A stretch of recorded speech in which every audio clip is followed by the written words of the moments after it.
नमस्कार मित्रांनो, तुमचं स्वागत आहे माझ्या यूट्यूब चॅनल मराठी सिरियल ड्रामामध्ये। आज आपण बघणार आहोत वीन दोघातली ही तुटेना सिरियलमधला रोमांचक प्रसंग, जिथे स्वानंदी समरला आय लव्ह यू म्हणणार आहे आणि ते पण अक्षरशः सगळ्यांच्या समोर। स्वानंदी आय लव्ह यू म्हणत समरला आपल्या प्रेमाची कबुली देणार आहे। तर दुसरीकडे समरच्या एका सहीने संपूर्ण राजवाडे साम्राज्य अंशुमनच्या नावावर जाणार आहे। सुष्मिताने असा कोणता डाव खेळला की समरच्या सहीची बनावट प्रत तयार झाली आणि स्वानंदीला हे सत्य वेळेत कळणार का? शेवटपर्यंत पहा, कारण आजचा ट्विस्ट अक्षरशः आग लावणारा आहे। तर वीन दोघातली तुटेना मालिकेत असा ट्विस्ट आला आहे ज्यामुळे राजवाडे कुटुंबाच्या आयुष्यातला मोठं वळण मिळणार आहे। मल्लिकाच्या सांगण्यावरून सुष्मिता एक धक्कादायक पाऊल उचलते। ती समरच्या सहीची हुबेहूब नकल करून बनावट कागदपत्र तयार करण्याचा कट रचते। या कारस्थानामागचा उद्देश एकच, संपूर्ण संपत्ती अंशुमनच्या नावावर करून समरला कायमच्या रिकाम्या हाताने सोडणं। सुरुवातीला सुष्मिता अगदी निरागस असल्याचा आव आणते। ती समरचा विश्वास जिंकण्याचा प्रयत्न करते, पण तिच्या मनात मात्र वेगळाच खेळ सुरू असतो। मल्लिकाच्या प्रत्येक सूचनेप्रमाणे ती एक एक चाल खेळत असते।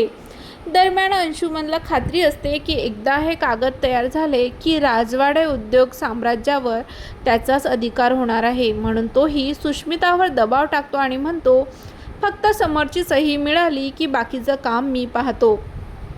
या क्षणी सुष्मिता समरच्या जुन्या कागदपत्रावरील सहीची हुबेहूब नक्कल करण्याचा प्रयत्न करते। अनेक वेळा सराव करून अखेर ती अशी सही तयार करते की खरी आणि खोटी यामधला फरक ओळखणंही कठीण होतं। आता हे बनावट दस्तऐवज तयार होतात, त्यावर समरची बनावट सही केली जाते। या कागदांमध्ये अशी तरतूद असते की समरची जवळपास सर्व मालमत्ता आणि अधिकार अंशुमनच्या नावावर जातील। पण मित्रांनो, इथेच येतो सर्वात मोठा ट्विस्ट। स्वानंदीला संपूर्ण प्रकाराचा संशय यायला सुरुवात होते। काही कागद तिच्या नजरेत पडतात आणि त्यामधली सही पाहून तिच्या मनात प्रश्न निर्माण होतो। समर इतक्या मोठ्या निर्णयावर मला न सांगता सही करेल हे काहीतरी चुकीचं आहे। ती शांतपणे तपास सुरू करते। प्रत्येक पुरावा जोडत असताना तिला समजतं की या कटामध्ये फक्त सुष्मिता नाही, तर मल्लिका आणि अंशुमनचं मोठं षडयंत्र दडलं आहे। दुसरीकडे अंशुमन तर आनंदात असतो। त्याला वाटतं आता राजवाडे कुटुंबावर त्याचंच राज्य असणार, पण त्याला कल्पनाही नसते की स्वानंदी सत्याच्या अगदी जवळ पोचली आहे। आता प्रश्न असा आहे की स्वानंदी योग्य वेळी हे बनावट कागद समोर आणेल का? समरला स्वतःच्या बनावट सहीबद्दल सत्य कळेल का?